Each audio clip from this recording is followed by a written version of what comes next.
What's up, lore masters? This is going to be a pretty short video, but I wanted to discuss the agreement between the United Federation of Planets and the Bajoran Provisional Government regarding Deep Space Nine. Amazingly, there's not a lot of information regarding what the Federation's role was. Even in the first episode, it glosses over the finer details. We know that after the Cardassians left, the Federation was invited in almost immediately, and Starfleet was welcome to take full command of the station, with the option of the command staff comprising only Starfleet personnel. The only reason Kira was the XO and Odo the security chief was because Sisko and the Starfleet admirals wanted them there. Sisko says as much about Kira in the first episode, and Odo is replaced with Eddington later in the series when Starfleet stops trusting Odo. So, at a minimum, we know that the station the Provisional Government invited the Federation to was to be completely under the command of Starfleet in its entirety. We can also infer that ultimately the Provisional Government wanted to join the Federation and that they just had to get their affairs in order to do so. It's ironic because basically the Provisional Government wanted to cede their power for Federation citizenship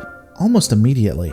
The reason why any of this is important is because I am constantly told time and again that the reason Deep Space Nine doesn't have a fleet around the station, at least until Sisko helps to re-sign the Khitomer Accords placing Klingon troops on Deep Space Nine, is due to Bajor not wanting foreign ships in their territory. Everything we see throughout the series indicates Bajor badly wants to be a part of the United Federation of Planets, or at least the leaders in charge do. There are certain individuals that aren't fans, Kira being one of them in the beginning, and even certain factions openly rebelling against the Provisional Government and Starfleet. But on the whole, Starfleet appears to be a staple of Bajor, something welcomed. And here's my question. If the government is so keen on Starfleet, why not allow at least one or two ships stationed? You have the Defiant, what's one or two more? Even if we assume that it would cause too much of an internal conflict, certainly after the Cardassians attacked the station, within the first week of Starfleet arriving, and then a Jem'Hadar terrorist attack, and after that, the first battle of Deep Space Nine, you'd think they'd be able to justify politically why a contingent of ships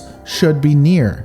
And if it's unrealistic that those events would change the minds of the Bajorans, how the hell do they justify allowing a Klingon task force being stationed there merely weeks to about a month of Klingons being hostile in Bajoran space? Now, if I had to write this to make sense, I would probably say that the Bajoran government wanted Starfleet ships in their territory from day one, knowing the Cardassians could come back at any point. But unfortunately, internal politics and factions that wanted war meant that they had to hold back. When Sisko becomes Space Jesus, and as time goes on, the more people get used to Starfleet being there, the more lax they'd become about seeing Starfleet ships. The politicians then utilized the Dominion threat as the reason to allow more drastic changes, like, again, allowing Klingon ships in their space. And this is possibly what could have happened, but unfortunately we don't have any indication of that. Again, I'm not completely sure, and these are my opinions.